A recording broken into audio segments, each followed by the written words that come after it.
of the big trading centers there.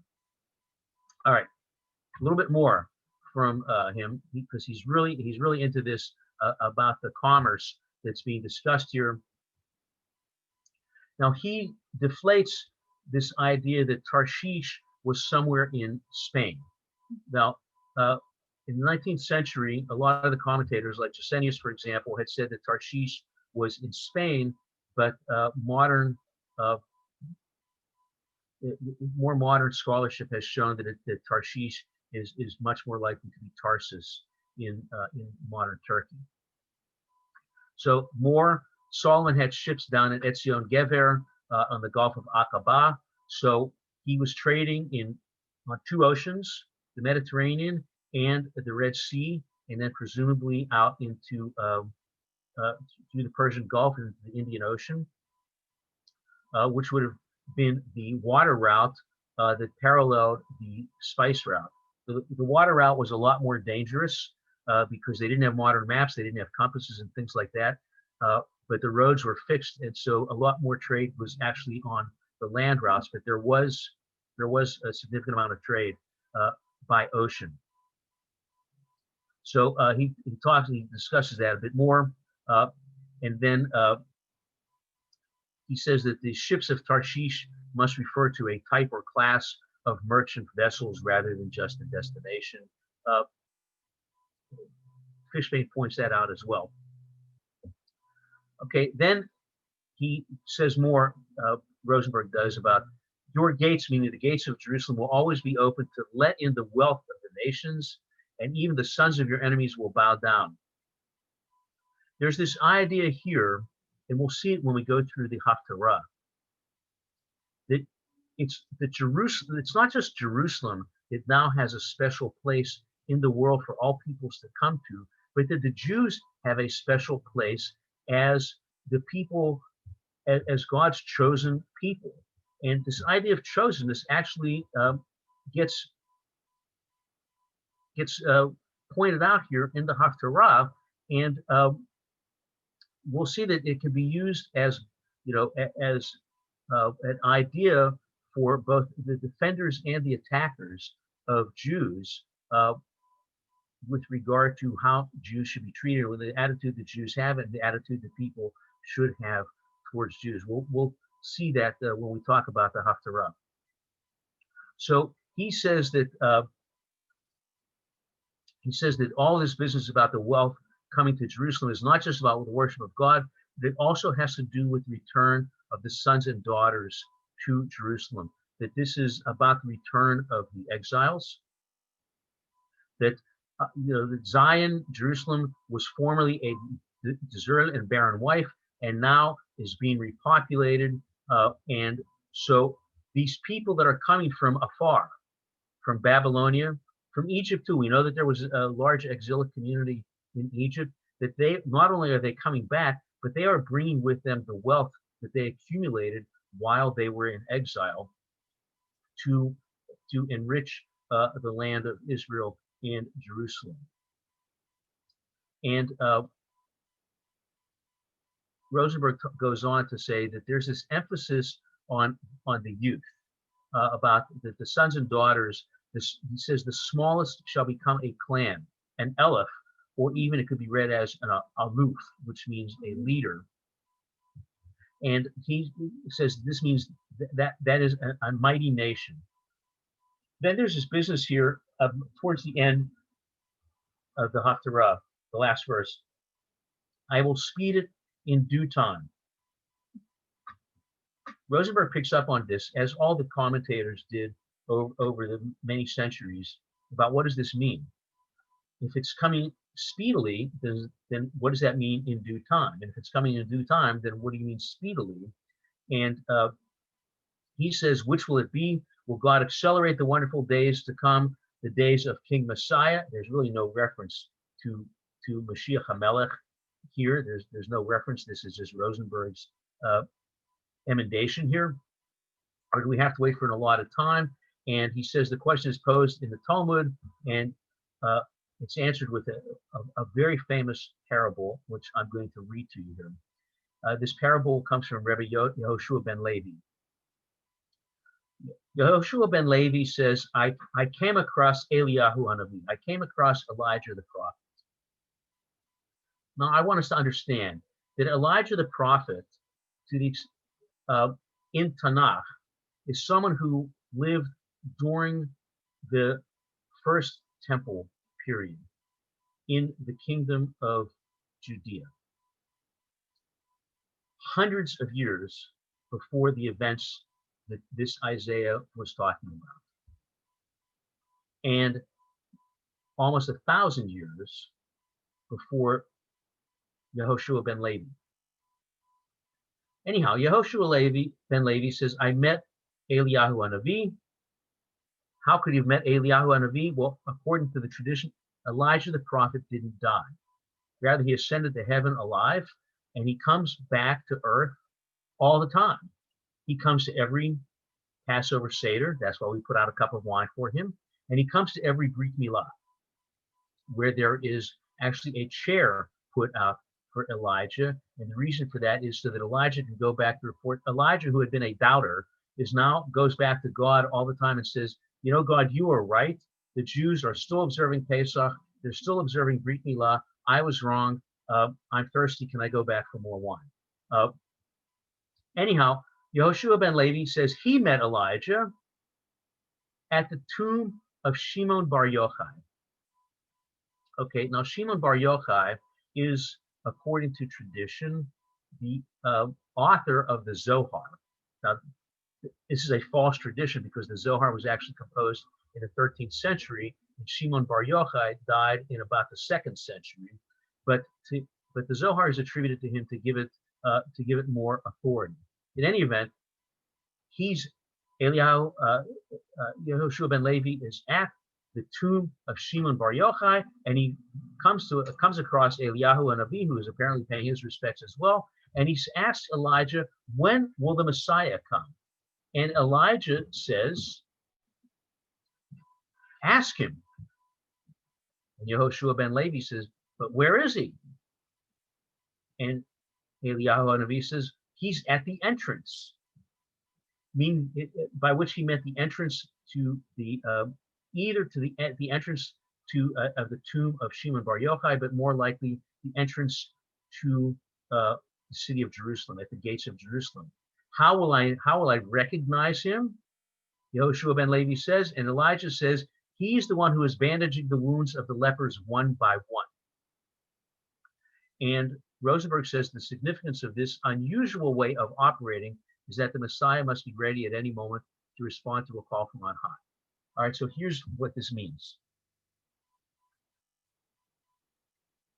If you go deeper into the story as it appears in the Gemara, all of the lepers who are just outside the city gates, they're not allowed in the city, but they're outside the city gates where they can collect tzedakah. They wrap all of their wounds at once. So if they have wounds all up and down their arm, they use one long wrapping up and down the arm, sort of like wrapping to filling.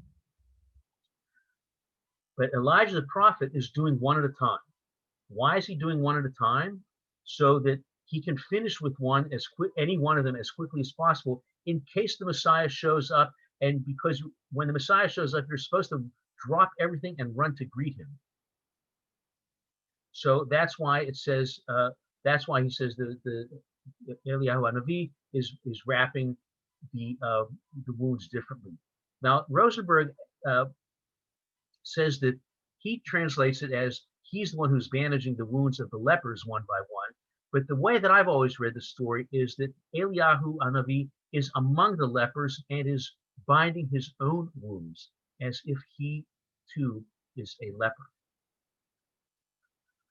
Now, the other thing is, why would Eliyahu Hanavi say the Messiah is over there and you can find him, when indeed Eliyahu Hanavi is the one who's supposed to be the one who is going to announce the coming of the Messiah? Here he is. So here's that idea here. There he is. Eliyahu Hanavi, so Yehoshua ben Levi goes over and he asks that man, meaning the one who's binding wounds, when is it that the master will come? And the man says, today. Now, wait a minute. That's not the Messiah then. That's the guy who's going to announce the Messiah. So Yehoshua ben Levi goes back to Elijah the prophet and says, wait a second. He lies. He said that the Messiah is going to come today, but he didn't come. And Elijah says, it is today, and then it quotes from Psalms, if you would but heed his charge this day, Hayom Hazeh. Okay, from which this story is from which the rabbis say that the Messiah will come today if you obey God. And that goes back to this business about speedily, as we saw at the bottom here of Rosenberg on the previous page. What does it mean that he's going to come speedily? If everybody is observant, if everybody is obeying God, then he's going to come speedily. But if not, then he'll come in due time. So if you but heed him, then God will speed up the coming of the Messiah. Otherwise, these wonderful days will come, but only in their allotted time. All right, so Fishbane, in his discussion of this Haftarah, says this raises an interesting theological question for us. And the question is, since we've got two views here. One is that the Messiah will come in due time, that is to say, whenever God decides is an appropriate time, and we know that God works in mysterious ways. The other is this idea that if we obey, that it will speed up. So the question is, does God work in these mysterious ways, or can we human beings force God's hand, as it were, and bring about the coming of the Messiah sooner through our actions? Here, it is by heeding God, by heeding the Torah. In the Gemara, elsewhere in the Gemara, there's another discussion about how to bring the Messiah.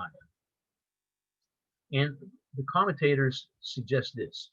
The Messiah will come when all Jews observe Shabbat 2 Shabbatot in a row. In other words, they observe Shabbat, and then they are observant all week, then they observe another Shabbat.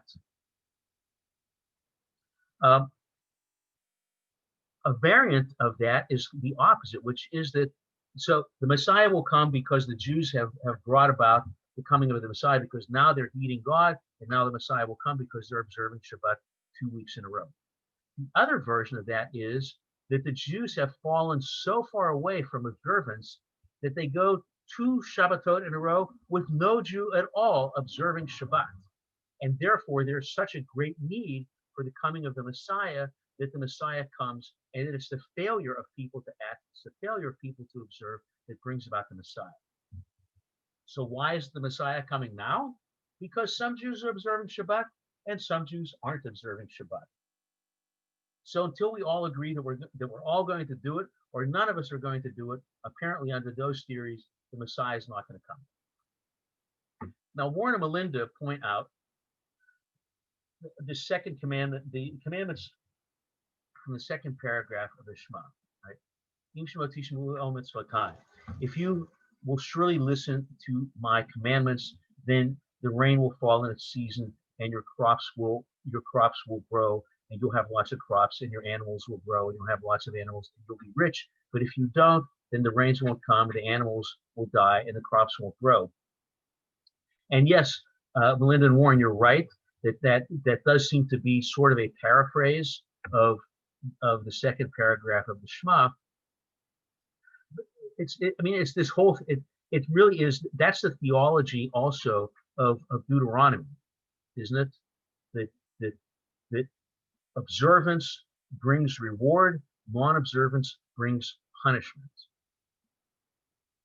And by the way, that's also the theology, isn't it, of Tisha B'Av, which is that the destruction was a punishment for the Jews for failure to observe. And that's also, by the way, the theology of the upcoming Yamim Noraim, of the days of awe, isn't it? Where we promise that we're going to be good this year because we're asking God for another year. You know, we promise God we're going to be good this year. Give us another year. And the theology of the high holidays, thus being that God is like this mad accountant up in heaven who's keeping track of all of your debits, all your merits and your demerits, to decide whether or not you weigh the scales in favor of another year. So we have this theology that's running throughout much of Judaism. Your mileage may vary on that, but that's, so that is part of the same theology. All right, I want to look at the Haftarah now. Do we have any questions? Anybody got any questions or anything? I'm going to stop sharing for a moment. No questions, comments? Everybody's good? Boy, I don't know whether I'm wowing you with my brilliance or putting you to sleep. Okay, I'm going to go back to sharing again. So I want to look at this Haftarah now. All right, so our Haftarah can basically be broken into three parts. The opening verses are about light, the light of God. And as Fishbane points out in his commentary, this light of God, which gets referenced here at the beginning as it says, Kiva Oref, your light will come, you God, your light will come. Fishbane discusses that in his commentary at the end of the Haftarah, where he says, this is God's own light. This is the personal light of God, which is different from the light of creation. And the reference that he gives is Psalm 27, the psalm that we are reading right now every day during the month of Elul, and that we read during the Yamim Noraim, Psalm 27. The Lord is my light and my help, whom shall I fear? So this idea that the Lord is my light. All right, so let's look at this Haftarah. First three verses I said are about the light. Arise and shine, for your light is come, and the glory of the Lord is risen on you. Behold, darkness will cover the earth, and thick darkness the peoples, but the Lord will shine on you, meaning Zion, meaning the Jews, and his glory shall be seen on you. The nations shall walk to your light, and kings to the brightness of your shine. Okay, so there's this idea here in these opening verses of the Haftarah that this light is going to be shining upon the Jews in Jerusalem and people from all over the world. Even kings are going to come to view the light and to have the light shine on them as well. Okay, so you can get the vision here of this light reflecting off of Jerusalem, out of Jerusalem, shining out of Jerusalem, shining out of the Jewish people to the world. Okay, we have this other idea elsewhere in Tanakh, don't we? That Israel is a light unto the nations. All right. The main body of the Haftarah starts at verse 4. It goes from verse 4 to 18. And that's this idea about the ingathering of the exiles. And don't forget, at this point, the Trito Isaiah is writing, Jews are free to come home. Cyrus and the Persians have defeated the Babylonians, and Cyrus told all the exiled peoples in Babylonia, not just the Jews, there were exiles from all the countries that the Babylonians had conquered. You can all go home. You don't have to be in exile anymore. So at this point, the exile is voluntary. People who stay in Babylonia, people who stay in Egypt, are staying there of their own accord, not because they're forced to. The prophet goes, lift up your eyes round about and see, they all gather themselves together. They come to you. Your son shall come from far. Your daughter shall be raised in the side. Then you'll see and be radiant. Here's this idea of light again. Your heart will thrill and be broadened because the abundance of the sea will be turned to you. The wealth of the nations will come to you. All the great stuff from all over the world is now going to come to Israel. Is going to come to Jerusalem. The camels are going to come, and there's going to be so many that they're going to cover the earth. The dromedaries of Midian and Ephah, all of them from Sheba, where the Queen of Sheba is, they're going to come. They're going to bring gold and frankincense, and they're going to proclaim the praises of the Lord. Let's remember that the first temple, Solomon's temple, had a lot of gold in it, just as the Ark of the Covenant had a lot of gold. When the Ark was created, it was made with a lot of gold and silver. There was a lot of gold and silver used in all the implements of worship, and now all that gold is coming to Israel. All the flocks shall be gathered together for you, the rams of the Neviot, and they shall come up with acceptance on my altar, and I will glorify the house of my glory. Now, I want to discuss this idea here for a moment. Just let me point this out here. Son Kedar ikavetsu lach elu nevayot yishartu nech ya'alu al ratzon mizbechi. Okay, ya'alu. It's translated as they will come up, but this is a reference to the Olah offering. Okay, this was the most important offering that was done in the temple, where an animal was slaughtered and the entire animal was burned on the altar. And it was called an Olah because it went up. So here, this use of Ya'alu is a reference to sacrifices. But the verse says that they shall come up with acceptance on my altar, meaning all of these people that are coming from all over the world. These flocks of Kedar, these are not Jewish flocks. These are the flocks of the non-Jews that are there. And the same with the Nivayot. Okay, so what's going on here? The implication is that the sacrifices of non-Jews are going to be accepted on God's altar. Now, Rebbe Eliezer objected to that.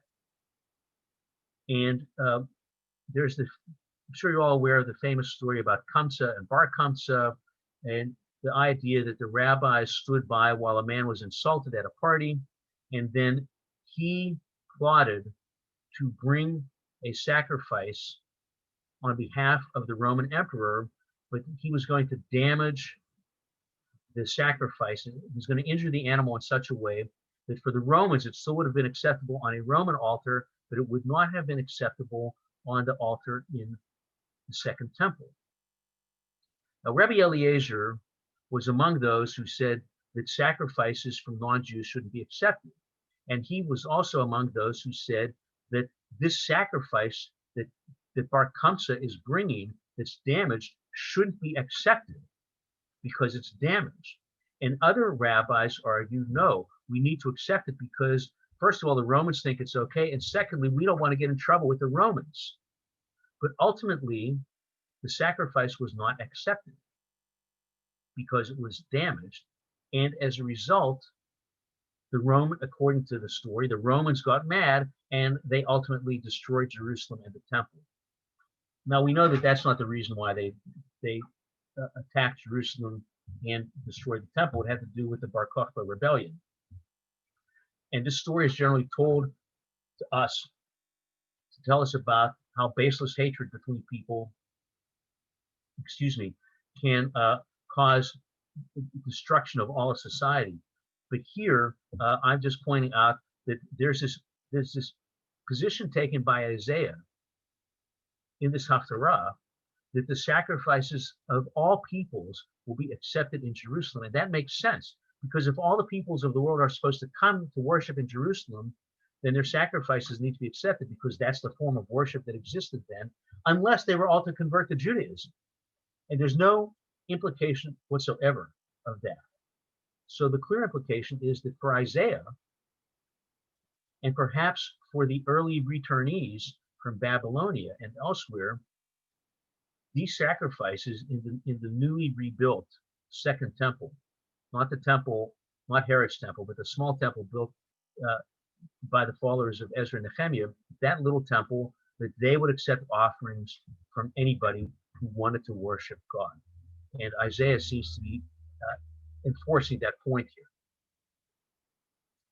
He continues at verse 8, who are these who fly as a cloud and as the doves to their windows? Surely the isles, meaning the islands, this is the islands of the Mediterranean. They will wait for me in the ships of Tarshish first.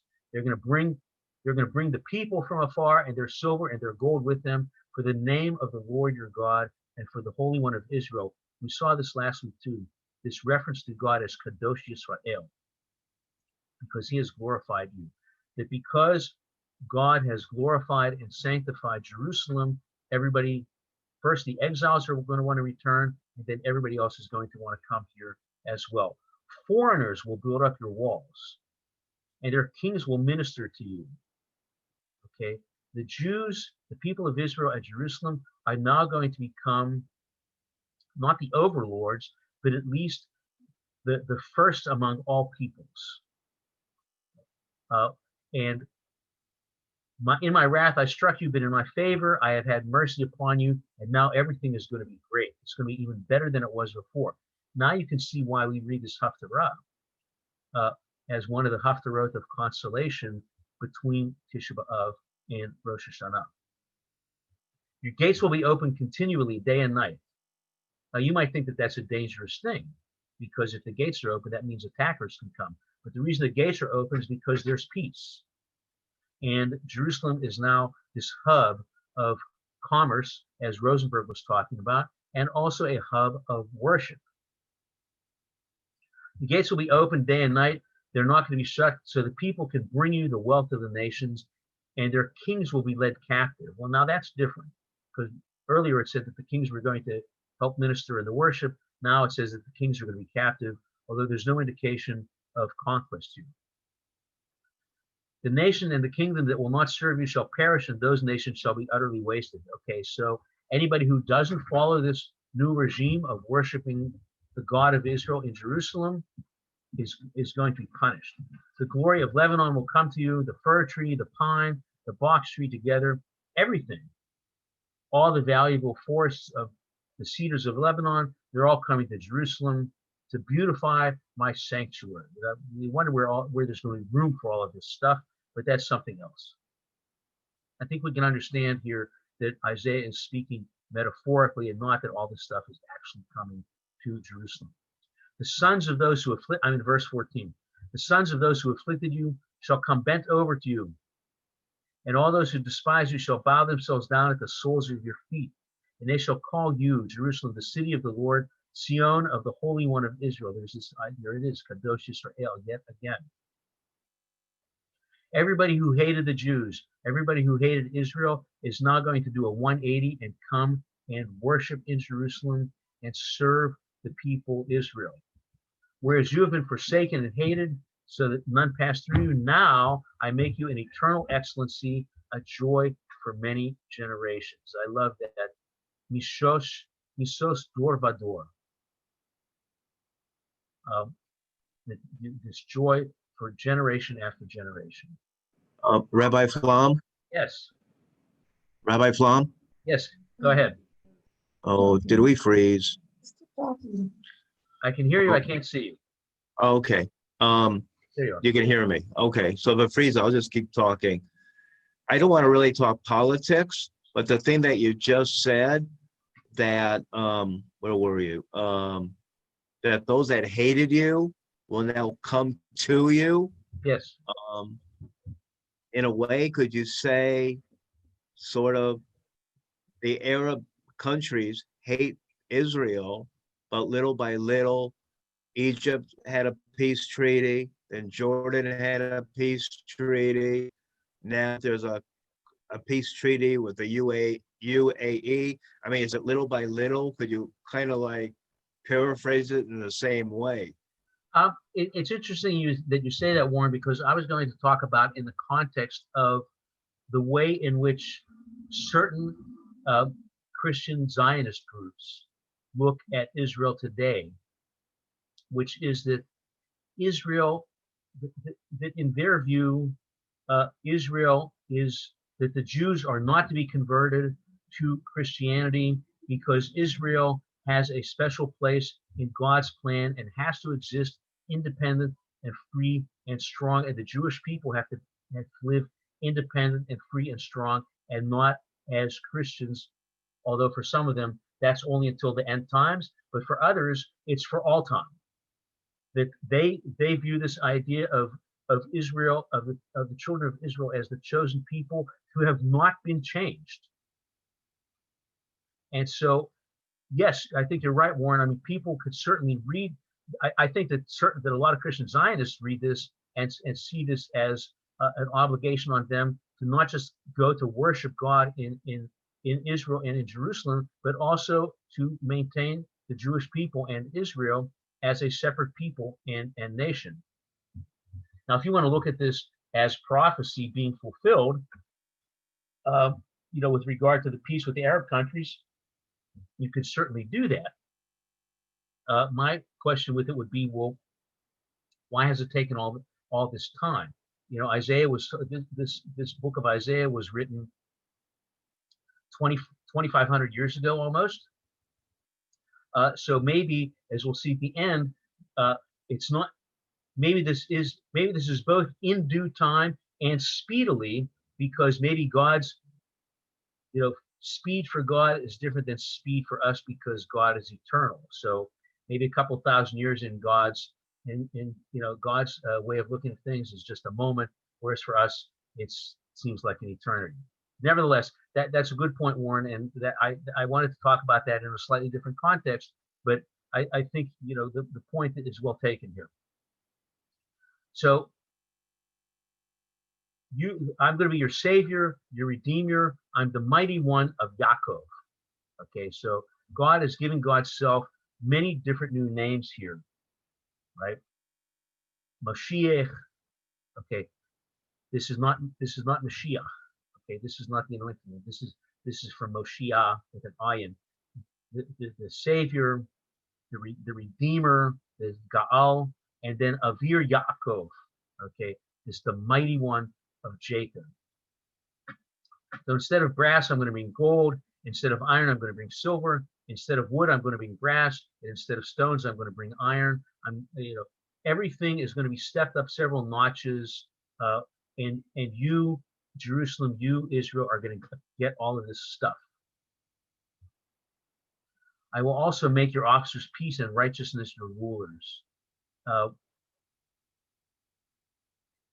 So let me find that here.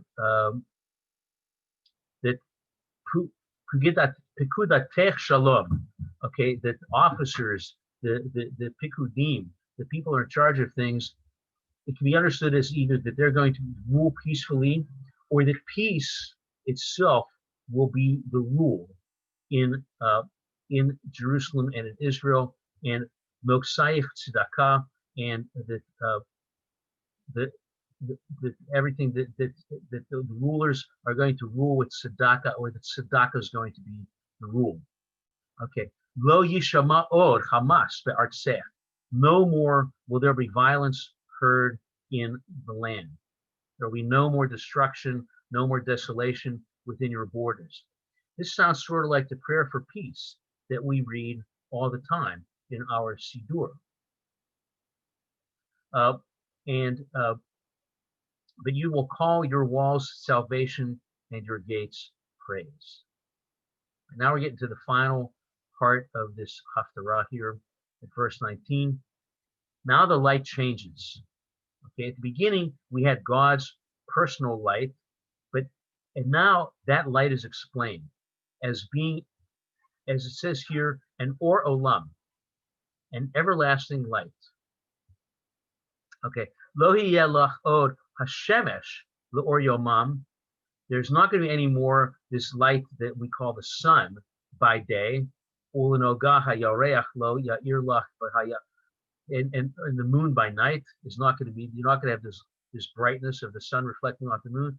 Rather, you're going to have this eternal light, this or olam. And your God is going to be your glory. Okay, the Tiferet Yisrael, this glory of Israel is going to be this God, and this light emanating from God, or God's self appearing strictly as light. Your sun will no more go down, neither will the moon hide itself, for the Lord will be your everlasting light. Okay, there it is again. Adonai yelach leor olam. It repeats itself. Ki Adonai yelach leor olam. God is going to be your everlasting light. V'shalmu yemei evlech, and that will be the end. you will have completed your days of mourning. Now, allow me to make a little bit of a devar Torah here and say that we could view this now as a way to look at the high holy days. That these days of awe, these Yamim Noraim, that we should understand them as days of awe rather than days of fear and trembling, because after the destruction, after this long hot summer, after Tisha B'Av, after all the suffering, comes the sound of the shofar, comes Rosh Hashanah, and comes the end of mourning. It's the beginning of the new calendrical year. It's the beginning of a new year for us of teshuvah, of turning ourselves around, of turning over a new leaf. And our fear and trembling and worry can be over because we're now starting over again with God. Just as the Jews started over with God, according to these haftarot of consolation, we as individuals and as a people now get to start over with God on Rosh Hashanah and especially on Yom Kippur. That our days of mourning are yishalmu, they're ending. Your people shall all be righteous. Oh, halavai. They will inherit the land forever. The branch of my planting, the work of my hands, that I may be glorified. Okay, there's this idea here that here it is. The amech kulam tzadikim, the olam yir yeshu aretz. This yir yeshu aretz is that the land is an inheritance le'olam, forever. Anybody who tells you that Zionism is a modern phenomenon is not familiar with Tanakh. This Haftarah, the book of Isaiah in general, and so much other of Nach, shows the connection of the Jews to the land of Israel, to Jerusalem, to this idea of Zion, that this is an inheritance of the Jewish people, Yirshu Aretz, Le'olam. Whether or not we always get to rule over it is a separate question. That's a political question. Whether or not that's our inheritance, I would suggest to you, is not open to question. And those who would deny a connection between the Jews and the land don't know what they're talking about. Okay, I'm going to conclude here. The little one should become 1,000. Hakaton yeh la'elef. Rosenberg translated Elef here as a clan rather than as Elef, meaning 1,000 of it. The Hatzair Legoy Atsum, and the small and the weak will become a strong nation. Ani Adonai Be'ita Achishena. I will hasten it in its time. Okay, so there again is that question about is it coming quickly or is it coming in due time, or are they the same thing? Questions or comments, please. Really? Nobody's got anything to say? I'm shocked. Susan, you seem to be saying something, but you're turned off there. Are you trying to speak? Whoops. I just unmuted you. You muted yourself. I was just being snarky. We're just blinded by the light. Blinded by the light. I like that. Blinded by the light. Okay. Rabbi, yeah, the light. I'm a little blinded by the light as well. It seems that light, I mean, it seems that there's light wrapped within light wrapped within light. Okay. You have that citation where Rosenberg talks about the light of God as opposed to the light of creation, the light found in creation. Right. And Midrash says that that the light that God created on the first day was the Or HaGanuz, the hidden light, which you'd think is God's light. But apparently God's light is hidden inside the hidden light, which is self-hidden from our view, which I don't have a question. I just think that's really cool. Yeah, I wonder if I'm not, I don't know how it gets referred to in Kabbalistic literature, whether there's a concept of an Or Nistara, whether there's this hidden light. what Fishbane says is that the light that's created at the beginning is a created light rather than a pre-existing light of God, because God says Vayihi or, okay, Yihi or Vayihi or, let there be light, and there's light. So that Fishbane sees it as something that was created by God with words, rather than something that was pre-existing, that was eternal, that was this or olam, if you will, of God's eternal light. So Fishbane sees it as two different kinds of light. I'm not familiar with the midrash that you referenced, but I love this idea that of the light. There's that. How's that song go? The Midnight Special. Let the ever loving light shine on me. Is that the light that's being referred to in that song, Midnight Special? Let the light shine on me. Let the Midnight Special. Rev Jason, if you have your guitar, maybe we can start singing. No, I'm good. Maybe next time. Any other questions or comments on this? No? Okay. Let me do some announcements, and then I do want to offer a Kaddish de Rabbanan in memory of Florence. So here's the announcements. This Friday night, we have our cool Shabbat service with Steve Froman and me. That's at 6:30. And it's Shabbat morning. I'm going to be conducting the service. Rev Jason has the Shabbat off this week. So you get to hear me do all the davening. That'll be different. So I get to be a kolbo this week. And then the following Shabbat, I'm going to be off, and Rev Jason will be conducting the services Friday and Saturday. That following Saturday night, let me get a date here. I think that is that'll be on Saturday the 12th. That Saturday night, we're going to be doing Slichot. That's the night of Slichot. That is the last Saturday night before Rosh Hashanah. And we'll have announcements and materials up on that in the next few days. Please reserve some time for us. What time is that going to be, Rev Jason? That's going to be 9 o'clock on the 12th, I think? Correct. Correct. Okay. So we're going to be streaming that as well on Facebook Live and Zoom, of course. And that's to get us in the mood for the High Holy Days, where we'll be doing some of the greatest hits of the High Holy Days and hearing some of the Nusach and also Shofar. So if you haven't been listening to the Shofar every weekday now during the month of Elul, you will get to hear it at Slichot. The Shofar won't sound again until the second day of Rosh Hashanah, because the first day of Rosh Hashanah is on Shabbat, so there's no Shofar that day. Speaking of which, Reb Jason, I think, put up there in the chat box a link to our high holidays at our website. If you want to participate in our high holiday services, we're asking that you become a chaver with our community, that you become a friend, an associate, a partner.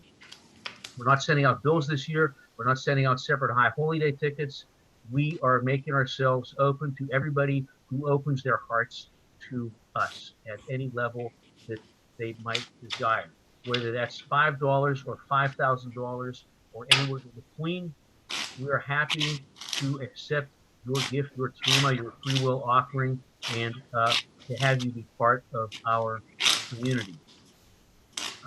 And we are going to try to get the machzor delivered to people locally, along with the first 100 people locally that sign up. Besides getting a machzor, also get an apple and a little thing of honey to sweeten their high holy days and to maybe make their isolation a little bit less bitter and a little sweeter for the high holidays.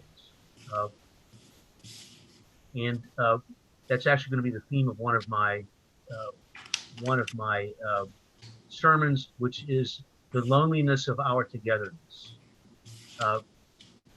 So we'll be talking about that more during the High Holy Days. And then, of course, every Sunday, we do have David Silence class on the history of Jews in Israel and the Middle East. He's going to have to write a new chapter now. Now, as Warren pointed out, that Israel has reached a peace treaty and is opening diplomatic relations with the United Arab Emirates. In fact, there was a gaggle of reporters from Israel there today, and reporting in the Times of Israel and talking about how wondrous it was that they flew on an El Al airliner from Tel Aviv to Abu Dhabi, and they flew over Saudi Arabia. So the times, they are a-changing. We'll see what comes of it in the long run, but in the short run, hallelujah. Okay, with that, I would like to recite Kaddish Rabbanan in memory of Florence, and I will remind you, as I did at the funeral earlier today and in my remarks on Shabbat, Florence really didn't leave anybody to recite Kaddish to recite Kaddish in her memory, and so she asked that her friends and associates from the various congregations that she was a member of over the years recite Kaddish for her. Rather than do mourner's Kaddish, since we just finished some learning in her memory, I would like to recite Kaddish the Rabbanan. And if you would like to participate, of course, you may do so. You can just say Amen. If you want to unmute yourself, you may do so. Yitgedal v'yitgedash shemei Rabbah ve'almad yivrach yirutei v'yamich malchutei v'chayechon v'yomechon v'chayed chol beit Yisrael v'agalah v'zman karib v'yimru. Amen. Amen. Rabba mevarach ve'olam u'meh Yeah. Yitbarach v'yishtabach v'yipa'ar v'yitlomam v'yitnaseh v'yitadar v'yitaleh v'yitalal shnei v'yitusha v'yitul v'elam v'yinkol birchata v'shirata v'yishbachata v'nechamata v'amiran ba'alma v'yimru. Amen. Amen. Al Yisrael v'al Rabbanan v'al Talmidehon v'al kol Talmidehon v'al kol man de'aski v'yoraita v'yashra hadein v'kol atar v'atar. What about that one? V'lachon shlama rabav Hina v'chista v'rachamim chayin arifin v'zonar v'zicha u'fukanam kodom v'hon v'yishmaya v'yimru. Amen. Amen. Hey shlama rabba v'yishmaya v'chayim tovim aleinu v'al kol Yisrael v'yimru. Amen. Amen. V'feshlum b'mromav hu b'rachamav ya'aseh shalom aleinu v'al kol Yisrael v'yimru. Amen. Amen. All right, Chaverim, I hope that we'll have the chance over the next few weeks and months to share some stories about Florence. Those of us who knew her for many, many years probably have to share. Back in the days when she was much younger, since I knew her from 1987, that means I knew her when she was significantly younger than I am now. But her personality never changed over all those years. That I can tell you. She was consistent in her personality and in her worldview throughout. So I wish you all a good week, a week of peace, a week of learning, a week of good health and safety. Rev Jason, thanks for running our meeting. I will see you and Susan and Barry and perhaps Warren as well tonight at our Ritual Committee meeting. So until we meet again, live long and prosper, health and long life. We'll see you all. God bless us, everyone. Have a good week.